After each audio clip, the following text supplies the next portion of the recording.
In this week's video, I'm going to show you how I troubleshoot a Dell Latitude 3510. So why don't you join me? Okay, so this is what the motherboard for the Dell Latitude 3510 looks like. So we're going to start by measuring voltages at the input, which is this connector right here. This connector is marked DC in 1, and this is where the power comes in from our power adapter. As you can see, we have 8 pins, 1, 2, 3, 4, 5, 6, 7, and 8. And this one here is marked with this little white pointer here to indicate that this is number 1. So let's mark in those pins, and let's mark in the pinouts that I got from the schematic. So as you can see, pin 1 is our PSID. Pins 2, 3 and 4 are grounds.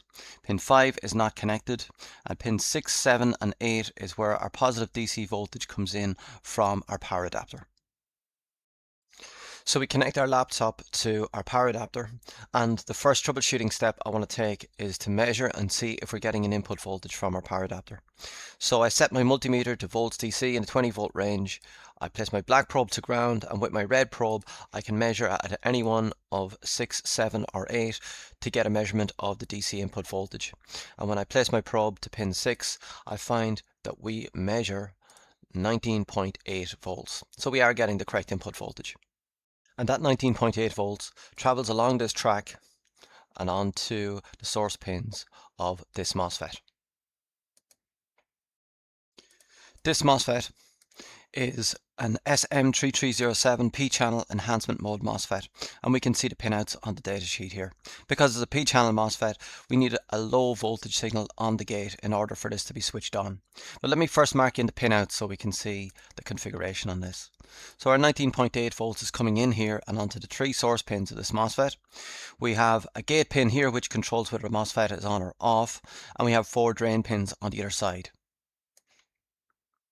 So the next measurement we need to take here is to measure at the gate pin of that first MOSFET. So with my multimeter still in volts DC, I place my black probe once again to ground, and I put my red probe to the gate pin. When I measure on the gate pin of that first MOSFET, I measure 3.1 volts. That's a low voltage on the gate, so that should switch this MOSFET on, and it should be allowing our 19.8 volts through from our source to our drain pins. To confirm that the MOSFET is switched on, we take a measurement at the drain pins, any one of these 4 pins we can measure at, and I find that we measure 19.8 volts. So that first MOSFET is switched on and allowing our 19.8 volts through. Our 19.8 volts then travels onto a second MOSFET. This second MOSFET is also an SM3307P channel MOSFET, so let's mark in the pins for that.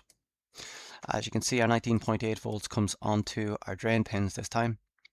And we have a gate over here which will tell us whether the MOSFET is switched on or off. And when I take a voltage measurement there, I find that the voltage signal is 1.7 volts. So this is also a low signal, and that should mean that this MOSFET is switched on and allowing our 19.8 volts through from drain to source. To confirm this, once again we measure at the source pins, and when I measure there I find that we have 19.8 volts there also. After leaving our second MOSFET, our 19.8 volts then follows along this track and appears to go through to the other side of the board. So let's follow it through to the other side of the board. Our 19.8 volts comes through at these vias right here on the other side of the board. And if we follow that, we find that the next component in line is PR4401, which is this current sense resistor. To confirm that our voltage has made it all the way down to a current sense resistor, I take a voltage measurement right here and I find that we have 19.8 volts. I've drawn up this simplified schematic to hopefully help you more easily understand the troubleshooting steps that I'm taking. We have already measured that our adapter input is 19.8 volts. That is then coming through our 2 input MOSFETs, through a current sense resistor, and we're measuring 19.8 volts after that current sense resistor. The next significant component in line is our battery management IC, which is the ISL 9538C, labelled as PU4401 on the motherboard. Now this is responsible for producing an appropriate charging voltage for our battery, but it also creates a VSys voltage, which is a lower regulated voltage that is sent down to all of our secondary power rails. So we need to locate this IC on the motherboard and see if it is producing this VSys voltage. Back to our motherboard, I have located the intersil, or ISL 9538CH. As you can see, it's marked PU4401. So let's mark the pinouts for that IC, and then we'll start taking some measurements. Now, as you can see, there's a lot of pins on this IC, but really there's only two things I'm interested here. First of all, to make sure that our 19.8 volts is getting down as far as our battery management IC. And secondly, that our VSys power rail is being produced by this IC and sent down to all of our secondary circuits.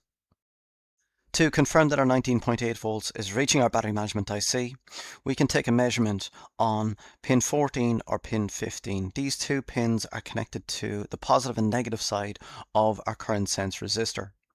So if I take pin number 14, I follow it out to this capacitor here. It's much safer to measure it right here. I can confirm that our 19.8 volts is coming down as far as our battery management IC. So having confirmed that our battery management IC is getting the correct 19.8 volts, we now need to check and see if we're getting the correct VSys power rail on the output. As you can see, pin number 3 is VSys, and if we take a voltage measurement at this capacitor right here, which is connected to our VSys pin, we can confirm that we are getting an output of 17.5 volts. So it looks like our VSys power rail is online as well.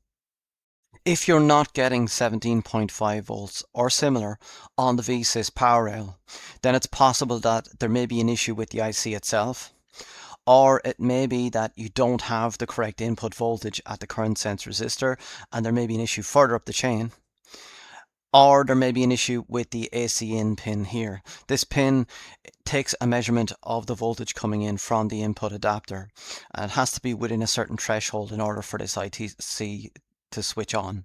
You can check the data sheet to find out what that value should be. Back to our schematic, we have confirmed that we have 19.8 volts coming into our battery management IC, and we have confirmed that our VSys power rail is online at 17.5 volts.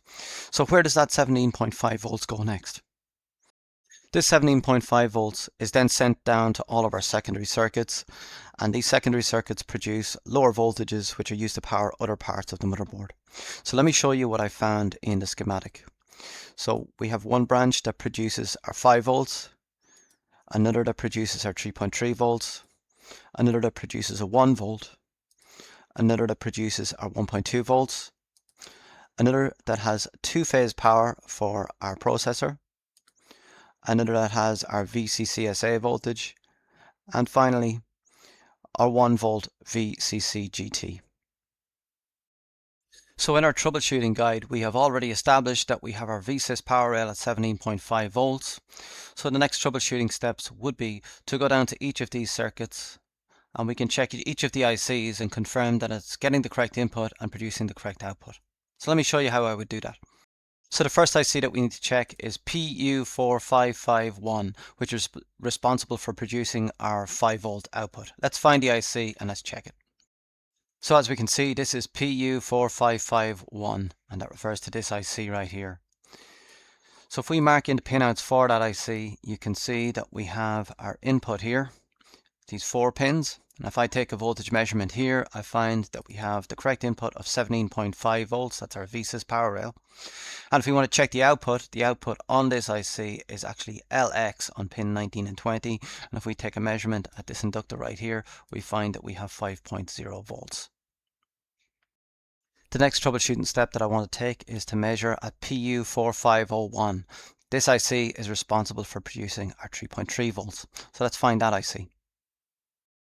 This IC is our PU4501. If we mark in the pinouts for this, we find, similar to the last one, we have 4 pins that take an input here on 2, 3, 4 and 5. So I take a voltage measurement here and I find that we are measuring 17.50, so it's getting the correct VSys power rail as its input.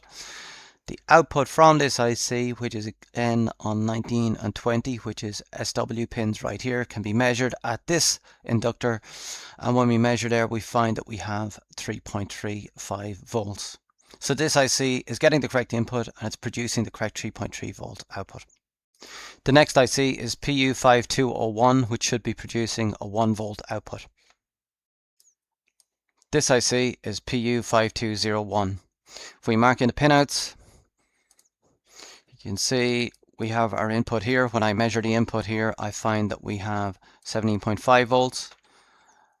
And once again, our output on the inductor here, I measure 1.05 volts. Next, we need to check and see if our PU5101 is producing the correct 1.2 volts output voltage for our memory. This IC is PU5101. If we check, we can see that pin 7 is called PV in, which is where our input voltage comes in. We take a measurement there, we find that our VSys power rail 17.5 volts is present. So the IC is getting the correct input voltage. The output is on pin 17 here. We can measure this at the inductor and we find that we are measuring 1.2 volts. Next, we're going to look for PU4701 and PU4702, which are responsible for producing our V-core voltage. This IC is PU4701 and this IC is PU4702.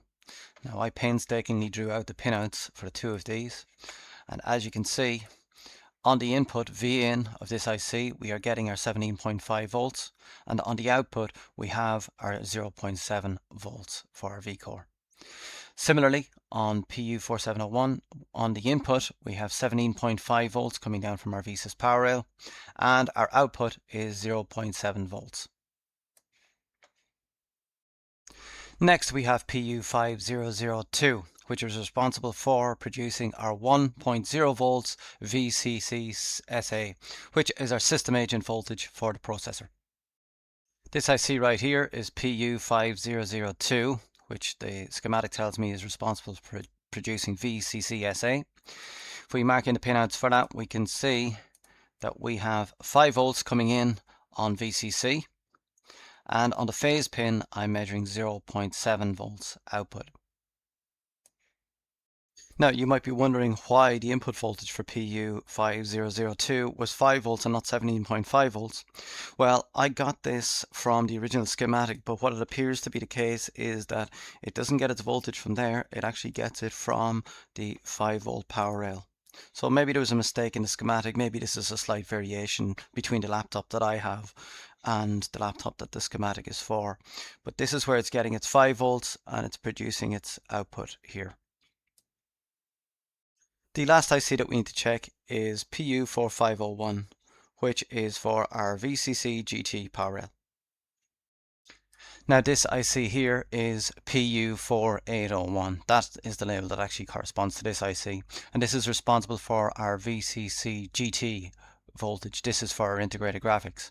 As you can see, it is the same IC that is in use on our V-core power rail. The input is 17.5 volts, we're measuring it correctly here on the input pins, and the output pin is measuring 0.0 volts. Now we've seen in previous videos where even when the laptop is booted up, the VCC GT power rail is measuring 0.0 volts, which doesn't seem to make any sense. But the fact that there's 0 volts here doesn't necessarily mean that there's a fault with this power rail. The explanation that I found is from the internet, and it says integrated graphics do not require power at all times. During boot up or when the system is sitting at the desktop with no graphical load, the CPU's power management controller may completely disable the VCC GT power rail to save energy. So I guess the core point here is that just because I'm measuring 0 volts on this VCC GT power rail does not mean that there's a fault. And while I'm addressing that, just one further issue on the CPU voltages. You may have noticed earlier on with the V-core voltages that we were measuring 0.7 volts, but yet on the schematic it is labelled as being 1.0 volts. Well, the reason for this is that many modern processors use dynamic voltage and frequency scaling, DVFS. So the core voltage changes depending on the load. And at idle state, 0.7 volts to 0.9 volts is common, even though the voltage rail is labelled as 1.0 volts. If you have any further information on that, I'm here to learn too, so I'd appreciate it if you could put it in the comments down below. So that's a quick overview as to how I would check that our main power rail is present, it's getting to all of our secondary circuits, and that all of our secondary circuits are then producing their correct voltages. One thing that we haven't checked for at this point is voltage at the Super I/O and the power button. So let's check those now. This is the Super I/O that is in use on the Dell Latitude 3510. It's an MEC 1515NB. So let's mark in the pinouts for that. On the schematic for this motherboard, I was able to confirm that the Super I/O receives an input voltage of 3.3 volts on VTR1, which, as we can see here, is pin A52 and is connected across this track to this capacitor. So we can measure it right here. And when I measure it at this point, we're able to establish that we have 3.3 volts. Another important pin is B67, which is power switch in. Now this, as it says, is where the power button signal comes into the Super I/O to tell it to switch the laptop on. When I measured this, it measured 3.0 volts. And if you think there's an issue with the power button, what you can do is you can jumper that to ground very, very carefully to emulate the power button being pressed. Another important pin is the PCH_RSM reset. Now this should be high voltage if everything is okay with the Super I/O and the BIOS. We can measure this across this track and at this test point here. When I measure there, it measures 3.3 volts. So that's what it should measure when it's working. If you need to troubleshoot the BIOS, it's this IC right here. If we mark in the pinouts for that, you can see that pin 8, as is normally the case, is where we have an input voltage. So we need to check here and we should be getting 3.3 volts on this. Or if you need to program it, this is the IC that you need to connect to reprogram. The last thing I wanted to mention in this video is in relation to the power button. Now there's no physical power button on this motherboard. The power button signal comes in on this connector here. If we take a look, we have 50 pins on this.